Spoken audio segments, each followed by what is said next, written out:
Welcome to Integrazo. In this video, I'll show you how to connect this plugin with your product. You can find the plugin download link in the description below. Let's get started. After activating the plugin, go to the plugin setup page from your WordPress dashboard. Now click on Select Plugin. A pop-up will open. Choose your plugin from the list. Next, click on Select Product. A pop-up will open. Choose your product from the list. After selecting both, click on the Save and Next button. Next, in Step 2, add your account authentication details. First, enter your account name for identification. Next, select your account data center name. Next, click the Authenticate and Next button. Now it will redirect you to your Zoho account. Here, review the permissions and click Accept. After that, it will redirect you back to the WordPress plugin page.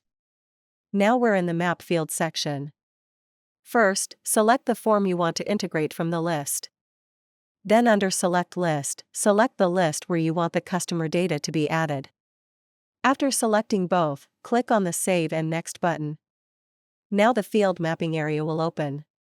On the left side, the form fields will appear, and on the right side, the product fields will appear. Here, simply map the fields. After completing the field mapping, click on the Save Mapping button.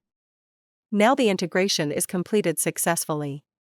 Next, go to the Setup page. Here, all your integrations will be listed. You can enable or disable any integration using the toggle button. Next, click on the Logs tab at the top. Here, all the entries are listed, including successful and failed records. If needed, you can also resync the entries from here. That's all for now. Thank you for watching.